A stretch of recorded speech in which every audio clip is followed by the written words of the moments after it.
പ്രമേഹം, ഉയർന്ന രക്തസമ്മർദ്ദം, അതുപോലെ തന്നെ കൊളസ്ട്രോൾ എന്നീ ജീവിതശൈലി രോഗങ്ങൾക്കൊപ്പം തന്നെ ഇന്ന് കൂടുതലായിട്ട് ആളുകൾ കണ്ടുവരുന്നതാണ് അമിതവണ്ണം അല്ലെങ്കിൽ ഒബീസിറ്റി എന്ന് പറയുന്നത്. അപ്പോൾ നമ്മുടെ ശരീരത്തിൽ കൊഴുപ്പ് അടിഞ്ഞു കൂടിയിട്ടാണ് ഇങ്ങനെ അമിതവണ്ണം, ഒബീസിറ്റി പോലെയുള്ള പ്രശ്നങ്ങളൊക്കെ ഉണ്ടാകുന്നത്. അപ്പോൾ എന്തൊക്കെയാണ് ഇതിൻ്റെ പ്രധാനപ്പെട്ട കാരണങ്ങൾ എന്ന് നോക്കാം.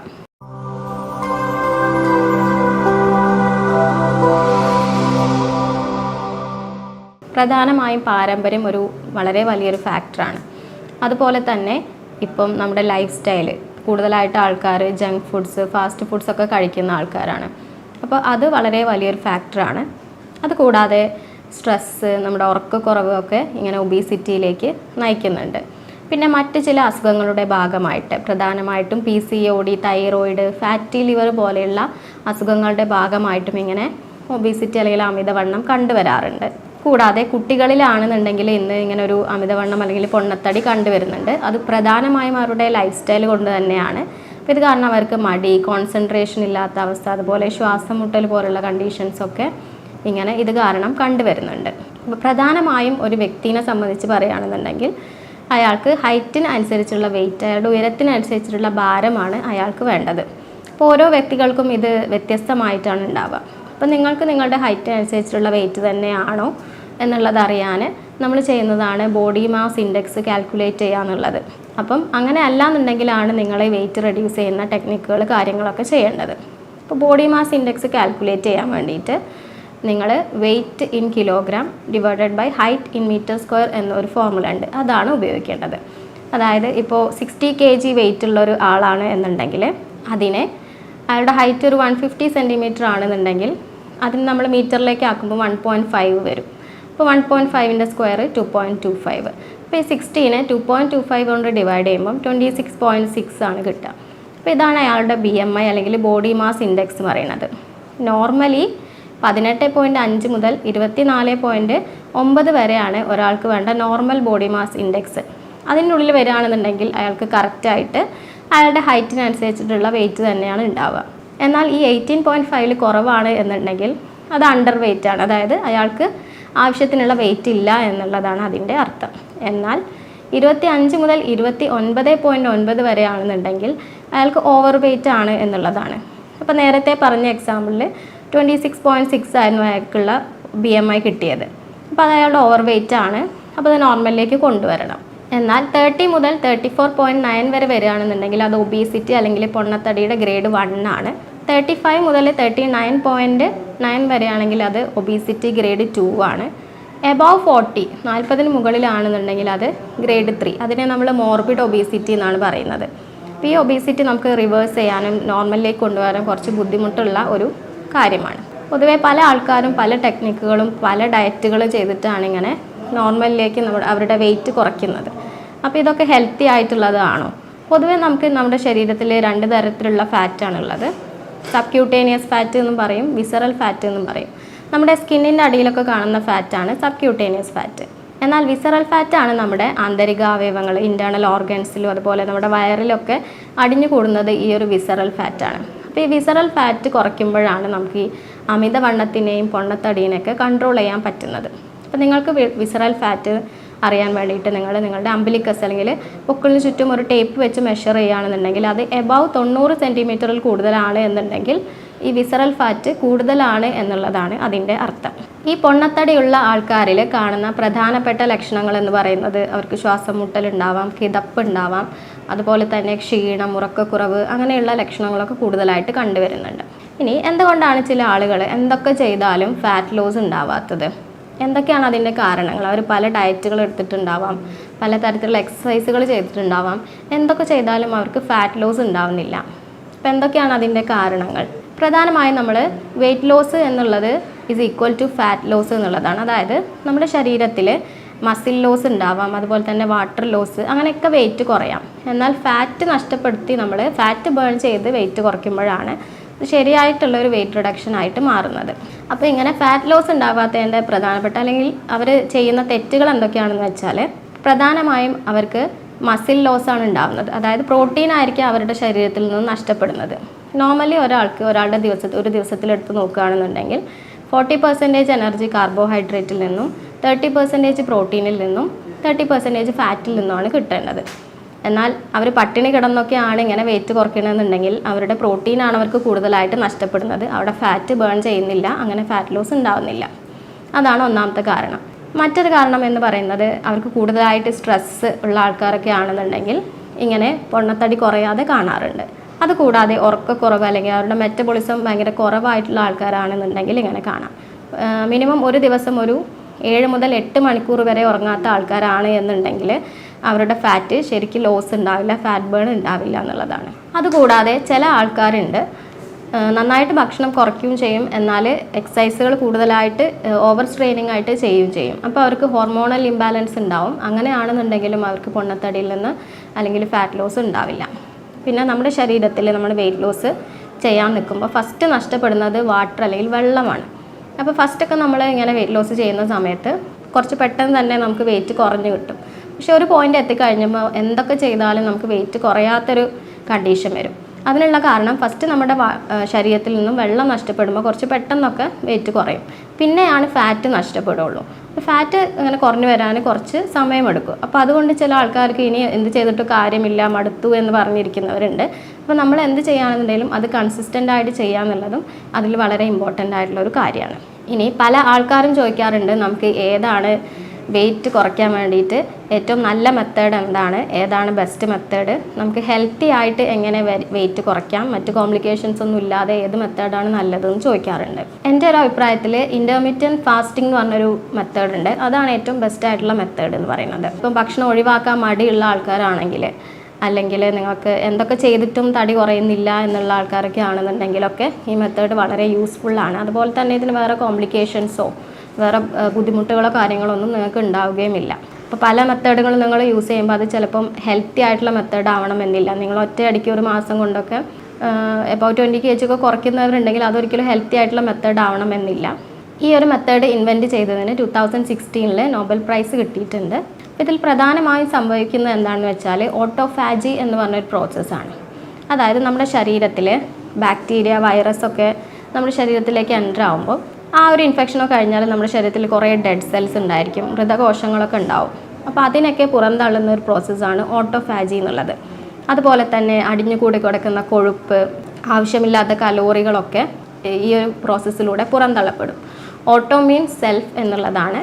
ഫാജി എന്ന് പറയുമ്പോൾ to eat, the one who eat one self, അതായത് സ്വയം ദഹിപ്പിക്കുക എന്നുള്ളൊരു അർത്ഥമാണ് അതിന് വരുന്നത്. അപ്പോൾ ഒരു 12 മണിക്കൂറെങ്കിലും നിങ്ങൾ ഫാസ്റ്റിംഗ് എടുത്താൽ മാത്രമേ ഈ ഒരു പ്രോസസ്സ് സ്റ്റാർട്ട് ആവുകയുള്ളൂ. ഒരു 16 മണിക്കൂറിൽ ഈ പ്രോസസ്സ് നിൽക്കുകയും ചെയ്യും. അപ്പോൾ ഇൻ്റർമീഡിയറ്റ് ഫാസ്റ്റിങ്ങിൽ എങ്ങനെയാണ് വരുന്നതെന്ന് വെച്ചാൽ 16:8 എന്നുള്ളൊരു റേഷ്യോയിലാണ്. അതായത് 16 മണിക്കൂർ നിങ്ങൾ ഫാസ്റ്റിംഗ് ചെയ്യുക, ഒന്നും കഴിക്കാതെ ഇരിക്കുക, 8 മണിക്കൂർ മാത്രം ഭക്ഷണം കഴിക്കുക. അപ്പോൾ ഈ ഭക്ഷണം കഴിക്കുന്ന 8 മണിക്കൂർ രാവിലത്തെ ഒരു 10 മുതൽ 6 മണിയുടെ ഉള്ളിൽ 10 മണിക്ക് ബ്രേക്ക്ഫാസ്റ്റ് കഴിക്കുക, ഉച്ചയ്ക്ക് 2 മണിക്ക് ലഞ്ച് കഴിക്കുക, 6 മണീൻ്റെ മുന്നേ നിങ്ങൾ ഡിന്നർ കഴിക്കുക. ബാക്കിയുള്ള സമയം നിങ്ങൾ ഫാസ്റ്റിംഗ് ചെയ്യുക. അപ്പം ഈ ഉറക്കമൊക്കെ ആ ഒരു 16 മണിക്കൂറിൽ ഇൻക്ലൂഡ് ആയതുകൊണ്ട് നിങ്ങൾക്ക് അധികം ക്ഷീണമോ കാര്യങ്ങളോ ഒന്നും അനുഭവപ്പെടുന്നില്ല. പിന്നെ പിറ്റേ ദിവസം രാവിലെ 10 മണിക്ക് വീണ്ടും ബ്രേക്ക്ഫാസ്റ്റ് കഴിക്കുക എന്നുള്ള രീതിയിലാണ്. ഈ ഫാസ്റ്റിങ്ങിൻ്റെ സമയത്ത് നിങ്ങൾക്ക് വെള്ളമൊക്കെ കുടിക്കാവുന്നതാണ്, അതിനൊന്നും റെസ്ട്രിക്ഷൻസ് ഇല്ല. അപ്പോൾ അങ്ങനെയാണ് നമ്മൾ ഈ ഒരു മെത്തേഡ് ചെയ്യുന്നത്. പക്ഷേ സ്ത്രീകളിലാണ് എന്നുണ്ടെങ്കിൽ 14:10 എന്നുള്ളൊരു റേഷ്യോ ആണ് ഒന്നുകൂടെ നല്ലത്. കാരണം അവർക്ക് ഹോർമോണിൻ്റെ പ്രശ്നങ്ങളൊക്കെ വരാൻ സാധ്യതയുള്ളത് കൊണ്ട് 14 മണിക്കൂർ ഫാസ്റ്റിംഗ് ചെയ്യുക, 10 മണിക്കൂർ അവർക്ക് 3 നേരമായിട്ട് ഭക്ഷണം കഴിക്കുക എന്നുള്ളതാണ് ഒന്നുകൂടെ നല്ലത്. ഇപ്പോൾ രാവിലെ 7 മുതൽ വൈകിട്ട് 5 വരെ ആ ഒരു കഴിക്കുന്ന ആ ഒരു പീരീഡ് അങ്ങനെ സെറ്റ് ചെയ്യാം. രാവിലെ 7 മണിക്ക് ബ്രേക്ക്ഫാസ്റ്റ് കഴിക്കുക, ഉച്ചയ്ക്ക് 1 മണിക്ക് അവർക്ക് ലഞ്ച് കഴിക്കാം, 5 മണീൻ്റെ മുന്നേ ഡിന്നർ കഴിക്കുക എന്നുള്ള രീതിയിൽ സെറ്റ് ചെയ്യാം. ഇനി രാവിലെ നേരത്തെ എണീക്കുന്ന ആൾക്കാരാണ് എന്നുണ്ടെങ്കിൽ 7 to 3 മണി വരെയൊക്കെ ഭക്ഷണം കഴിക്കുന്ന രീതിയിൽ ചെയ്തിട്ട് ബാക്കിയുള്ള സമയം മൊത്തം ഫാസ്റ്റിംഗ് ചെയ്യാം. അപ്പം നിങ്ങൾ ഫസ്റ്റ് സ്റ്റാർട്ട് ചെയ്യുമ്പോൾ തന്നെ 16 hours ഒന്നും ചിലപ്പോൾ ഫാസ്റ്റിംഗ് ചെയ്യാൻ കഴിയണമെന്നില്ല. അങ്ങനെയുള്ള ആൾക്കാർ ഫസ്റ്റ് 12 hours 12:12 എന്നുള്ള റേഷ്യോയിൽ ചെയ്യാം. 12 hours നിങ്ങളൊന്നും കഴിക്കാതിരിക്കുക, 12 മണിക്കൂർ ഭക്ഷണം കഴിക്കുക എന്നുള്ള രീതിയിലും ചെയ്യാവുന്നതാണ്. പിന്നെ ഈ 12 എന്നുള്ളത് 13, 14, 16 അങ്ങനെ കൂട്ടി ഫാസ്റ്റിംഗ് മാക്സിമം 16 hours വരെ എത്തിക്കാവുന്നതാണ്. ഈ 8 മണിക്കൂർ നിങ്ങൾ എന്ത് കഴിക്കുന്നു എന്നുള്ളത് വളരെയധികം ഇമ്പോർട്ടൻ്റ് ആണ്. ഇപ്പോൾ നിങ്ങൾ 16 മണിക്കൂർ ഫാസ്റ്റിംഗ് ചെയ്ത് ഒന്നും കഴിക്കാതിരുന്ന് 8 മണിക്കൂർ നിങ്ങൾ വാരി വലിച്ച് പുറത്തുനിന്നുള്ള ഭക്ഷണങ്ങളും ജങ്ക് ഫുഡ്സും ഫാസ്റ്റ് ഫുഡ്സും ഒക്കെ വാരി വലിച്ച് കഴിക്കുകയാണെന്നുണ്ടെങ്കിൽ ഈ 16 മണിക്കൂർ ഫാസ്റ്റിംഗ് ചെയ്തതിന് ഒരു ഇഫക്റ്റ് ഉണ്ടാവില്ല. അപ്പോൾ നിങ്ങൾക്ക് എന്തൊക്കെയാണ് നിങ്ങൾ ഡയറ്റിൽ ഇൻക്ലൂഡ് ചെയ്യേണ്ടത്, ഈ 8 മണിക്കൂറിൽ എന്തൊക്കെയാണ് നിങ്ങൾക്ക് കഴിക്കാവുന്നത്, നിങ്ങൾക്ക് ന്യൂട്രീഷൻ്റെ കുറവൊന്നുമില്ലാതെ പോഷകാഹാര കുറവുകളൊന്നും വരാതെ എങ്ങനെ ഹെൽത്തി ആയിട്ട് ഈ ഡയറ്റ് എടുക്കാം എന്നുള്ളതാണ് പറയുന്നത്. അപ്പോൾ നിങ്ങൾ ഈ ഡയറ്റിൽ ഇൻക്ലൂഡ് ചെയ്യേണ്ട കാര്യങ്ങൾ, ഒന്നാമത്തത് ലീൻ പ്രോട്ടീൻ. അപ്പോൾ നിങ്ങൾക്ക് മുട്ട, ചിക്കൻ ബ്രസ്റ്റ്, അതുപോലെ തന്നെ മത്സ്യങ്ങൾ, അതൊക്കെ നിങ്ങൾക്ക് ഡയറ്റിൽ ഇൻക്ലൂഡ് ചെയ്യാവുന്നതാണ്. കൂടാതെ പൾസസ്, ചെറുപയർ, വൻപയറൊക്കെ നിങ്ങൾക്ക് പ്രോട്ടീന് വേണ്ടിയിട്ട് ഈ ഡയറ്റിൽ ഇൻക്ലൂഡ് ചെയ്യാം. അതുപോലെ തന്നെ നിങ്ങൾ നല്ല കൊഴുപ്പുകൾ കഴിക്കുക. ഇപ്പോൾ നിങ്ങൾ ഉപയോഗിക്കുന്ന പാം ഓയിൽ, സൺഫ്ലവർ ഓയിലൊക്കെ ചീത്ത കൊഴുപ്പാണുള്ളത്, അതൊക്കെ റിഫൈൻഡ് ആയിട്ടുള്ള ഓയിൽസാണ്. അപ്പോൾ അതിന് പകരം നിങ്ങൾ ഒലീവ് ഓയിൽ, വെളിച്ചെണ്ണ, ബട്ടർ, നെയ്യ് എന്നിവയൊക്കെ ഉപയോഗിക്കുകയാണെന്നുണ്ടെങ്കിൽ അതൊക്കെ നല്ല കൊഴുപ്പുകൾ നമ്മുടെ ശരീരത്തിൽ ഉണ്ടാക്കാൻ സഹായിക്കും. അതുപോലെ നിങ്ങൾ മത്സ്യങ്ങൾ, മത്തി, അയല പോലുള്ള മത്സ്യങ്ങളൊക്കെ ധാരാളമായിട്ട് ഭക്ഷണത്തിൽ ഉൾപ്പെടുത്തുക. കാരണം ഇതിലൊക്കെ ഒമേഗ 3 ഫാറ്റി ആസിഡ്സ് ഉണ്ട്, അതൊക്കെ ശരീരത്തിന് വളരെ നല്ലതാണ്.